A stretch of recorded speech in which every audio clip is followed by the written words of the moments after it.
بسم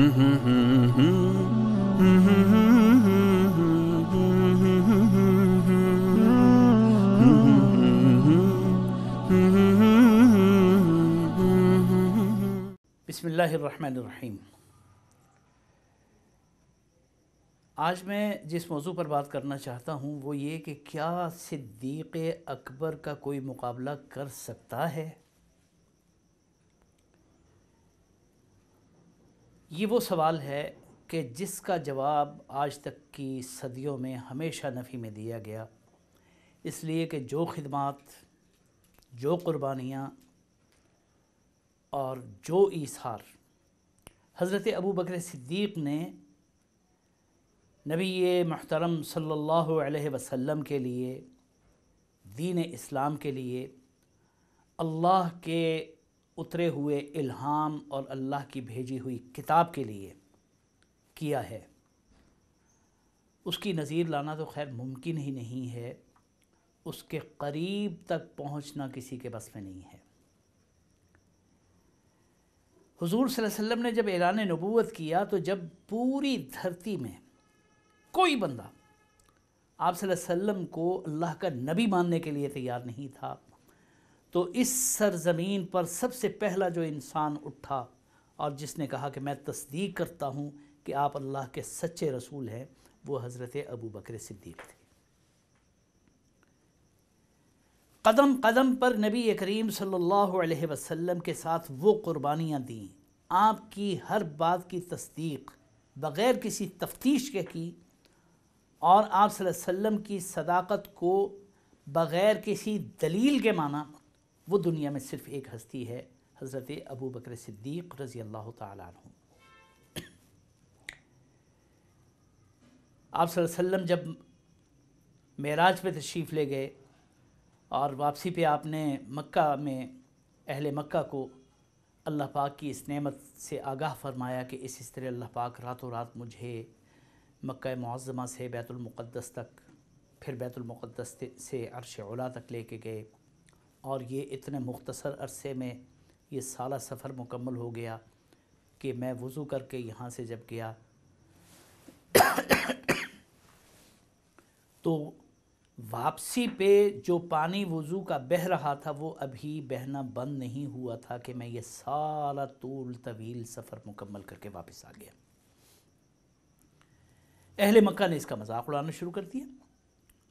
اور مذاق اڑانے کے لیے انہیں ایک معقول بہانہ بھی مل گیا کہ بظاہر تو یہ بات عقل میں آنے والی نہیں ہے نا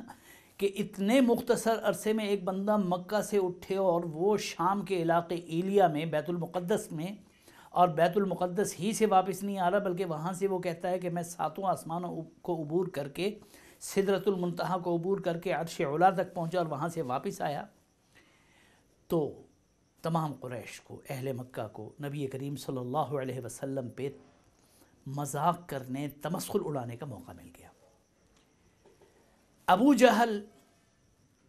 گلی گلی دندناتا پھر رہا تھا اور لوگوں کو کہتا پھر رہا تھا کہ لوگوں، ہم پہلے نہیں کہہ رہے تھے کہ محمد صلی اللہ علیہ وسلم کی باتوں میں نہ آنا، اور وہ تلاش کر رہا تھا کہ ابو بکر مجھے کہیں ملے تو آج میں انہیں شرمندہ کروں گا۔ اتفاق سے ملاقات ہو گئی، ملاقات ہوئی تو کہا کہ ابو بکر مجھے سچ سچ جواب دینا اور اس میں کسی قسم کے جانبداری کا مظاہرہ نہ کرنا۔ اگر تم سے کوئی یہ کہے کہ میں راتوں رات مکہ معظمہ سے ایلیا تک گیا، ایلیا سے آسمانوں تک گیا، آسمانوں سے واپس جو ہے میں مکہ مکرمہ واپس آ گیا ہوں، تو تمہاری عقل اس بات کو مانتی ہے؟ حضرت ابو بکر نے اس وقت تک نبی کریم صلی اللہ علیہ وسلم کی زبان اطہر سے یہ نہیں سنا تھا کہ آپ کو معراج نصیب ہوئی ہے۔ تو حضرت ابو بکر نے اس کے سوال پہ کہا کہ عقل تو نہیں مان سکتی کہ راتوں رات کوئی بندہ اتنا لمبا سفر کر کے واپس بھی آ جائے۔ واپس آنا تو دور کی بات ہے، یہاں سے وہاں تک پہنچنا بھی ممکن نہیں ہے۔ اس نے کہا میں جانتا تھا کہ تو دانش مند آدمی ہے، عقل مند آدمی ہے، لیکن بہرحال بہکاوے میں آگے کوئی بات نہیں، یہ جو تمہارا ساتھی ہے محمد صلی اللہ علیہ وسلم، وہ جو پہلے بات کرتا تھا نا کہ آسمانوں سے مجھ پر کلام اترتا ہے اور یہ ہوتا ہے اور وہ ہوتا ہے، اب اس نے یہ کہنا شروع کر دیا کہ میں راتوں رات یہاں سے ایلیا سے آسمانوں تک گیا اور واپس آ گیا ہوں کیا تم مان سکتے ہو؟ حضرت ابو بکر صدیق رضی اللہ تعالیٰ عنہ نے ارشاد فرمایا کہ کیا یہ میرے آقا صلی اللہ علیہ وسلم نے فرمایا ہے؟ اس نے کہا ہاں ہاں، وہ کہتے پھر رہے ہیں یہ۔ تو ایک عجیب تاریخی جملہ حضرت ابو بکر صدیق نے کہا، اور بندے کا ایمان واقعتاً ایسا ہونا چاہیے۔ حضرت ابو بکر صدیق نے فرمایا کہ اگر یہ نبی اکرم صلی اللہ علیہ وسلم خود فرما رہے ہیں کہ آپ راتوں رات مکہ معظمہ سے بیت المقدس اور بیت المقدس سے آسمانوں تک گئے اور واپس آ گئے ہیں، تو ابو بکر صدیق کی کھوپڑی میں، اس کے دماغ میں یہ بات سمائے یا نہ سمائے، ابو بکر نبی کریم صلی اللہ علیہ وسلم کی اس بات پہ 100% یقین کرتا اور اس کی تصدیق کرتا ہے۔ یعنی میرا دماغ مانے یا نہ مانے، میرا ذہن اسے تسلیم کرے نہ کرے، لیکن میرا ایمان تسلیم کرتا ہے کہ حضور اقدس صلی اللہ علیہ وسلم اگر فرماتے ہیں تو آپ کی بات صداقت کے علاوہ کسی چیز پر مشتمل ہو نہیں سکتی ہے۔ اور اسی واقعے کی بنیاد پر آپ رضی اللہ تعالیٰ عنہ کو، حضرت ابو بکر کو صدیق اکبر کا لقب ملا۔ بولنے میں تو ہم کہتے ہیں نا ابو بکر صدیق، اس کا مطلب یہ نہیں ہے کہ آپ صرف صدیق ہیں۔ یہ بات یاد رکھنے کی ہے کہ صحابہ کرام تمام کے تمام صدیقین ہیں۔ ایک صحابی بھی ایسا نہیں ہے جو مقام صدیقیت سے نیچے کا ہو۔ صدیقیت کا مقام تو سبھی کو حاصل ہے، اور صدیقین پہلے انبیاء علیہم السلام کی امتوں میں بھی گزرے ہیں۔ حضور صلی اللہ علیہ وسلم کی امت میں تا قیامت صدیقین آتے رہیں گے، کبھی تھوڑے کبھی زیادہ، لیکن حضرت ابو بکر صدیق رضی اللہ تعالیٰ عنہ اولین اور آخرین میں سب سے بڑے صدیق ہیں، یعنی صدیق اکبر ہیں، محض صدیق نہیں ہیں۔ اور اسلام کے لیے حضرت ابو بکر صدیق رضی اللہ تعالیٰ عنہ کی بے تحاشا قربانیاں تو ایسی ہیں کہ جنہیں 2-4 نشستوں میں مکمل طور پر گنوایا بھی نہیں جا سکتا۔ بالخصوص نبی کریم صلی اللہ علیہ وسلم کا جو سفر ہجرت تھا، آپ صلی اللہ علیہ وسلم نے تمام مسلمانوں کو ایک ایک کر کے، 2 کر کے مکہ معظمہ سے مدینہ منورہ ہجرت کرنے کے لیے بھیج دیا، اور وہ وہاں تشریف لے گئے۔ اخیر میں آپ صلی اللہ علیہ وسلم نے اپنے بارے میں فیصلہ فرمایا، اور حضرت ابو بکر بھی آپ سے پوچھتے رہے کہ آپ کا کیا پروگرام ہے۔ اپنے بارے میں 1-2 بار پوچھا تو آپ نے فرمایا کہ تمہیں بھی بعد میں بتلاؤں گا، تمہاری ترتیب، تمہارا پروگرام کیا ہوگا وہ میں بعد میں بتلاؤں گا۔ تو آپ صلی اللہ علیہ وسلم نے اپنے سفر کے لیے حضرت ابو بکر رضی اللہ تعالیٰ عنہ کو چنا، اور جب تیاری ہوئی اور ارادہ بنا اور اللہ پاک کی طرف سے اذن ملا، تو نبی کریم صلی اللہ علیہ وسلم نے حضرت ابو بکر سے کہا کہ فلاں دن تیاری کر رکھو، ہم نے ہجرت کے لیے نکلنا ہے۔ تو حضور اقدس صلی اللہ علیہ وسلم کی ہجرت کے لیے حضرت ابو بکر رضی اللہ تعالیٰ عنہ کا پورا گھرانہ حرکت میں آ گیا۔ حضرت اسماء رضی اللہ تعالیٰ عنہ بڑی بیٹی تھی ان کی، تو وہ حضرت ابو بکر کے لیے، نبی اکرم صلی اللہ علیہ وسلم کے لیے سامان پیکنگ کر رہی ہیں، جو بھی راستے کا سامان سفر ہوتا تھا۔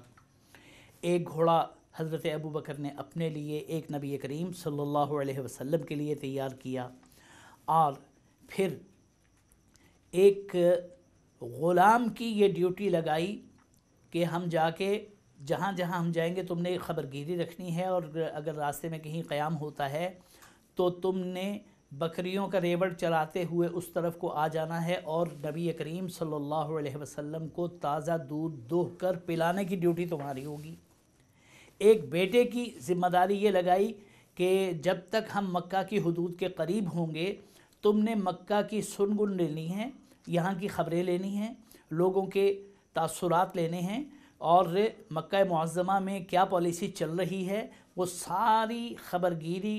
کرنی ہے، اور ہم تک جہاں بھی ہم پہنچے ہوں گے یہ خبریں تم نے پہنچانی ہیں۔ تو خود بھی، بیٹی بھی، بیٹا بھی، غلام بھی، سارا گھرانہ نبی کریم صلی اللہ علیہ وسلم کی ہجرت میں ساتھ میں شامل ہو گیا ہے۔ غلام ہے وہ بکریاں لے کے جا رہا ہے، اور وہ نبی کریم صلی اللہ علیہ وسلم کے لیے، حضرت ابو بکر کے لیے دودھ کا بندوبست کر رہا ہے، اور بیٹا بھی پیچھے سے مکہ والوں کی خبریں پہنچا رہا ہے۔ نبی کریم صلی اللہ علیہ وسلم نے اپنے پاس جو اہل مکہ کی امانتیں تھیں ان امانتوں کی ذمہ داری حضرت علی کرم اللہ وجہہ کے سپرد کی کہ میں جا رہا ہوں، مکے والوں نے میرے پاس جو امانتیں رکھی ہیں یہ بعد میں میری طرف سے ان کو ادا کر کے میرے بعد تم نے ہجرت کر کے آنا ہے۔ تو مکے والوں کی امانتیں حضور صلی اللہ علیہ وسلم نے حضرت علی کے حوالے کیں، اور اللہ نے اپنی امانت رسول آخر الزمان صلی اللہ علیہ وسلم کو حضرت ابو بکر رضی اللہ تعالی عنہ کے حوالے کیا کہ آپ ساتھ لے کے جائیں گے، آپ کے ساتھ جو ان کا سفر ہے اس سے زیادہ میرے رسول آخر الزمان صلی اللہ علیہ وسلم کے لیے کوئی محفوظ تر سفر ہو نہیں سکتا۔ اللہ تعالی ہمیں ان کے نقش قدم پر چلنے کی توفیق عطا فرمائے۔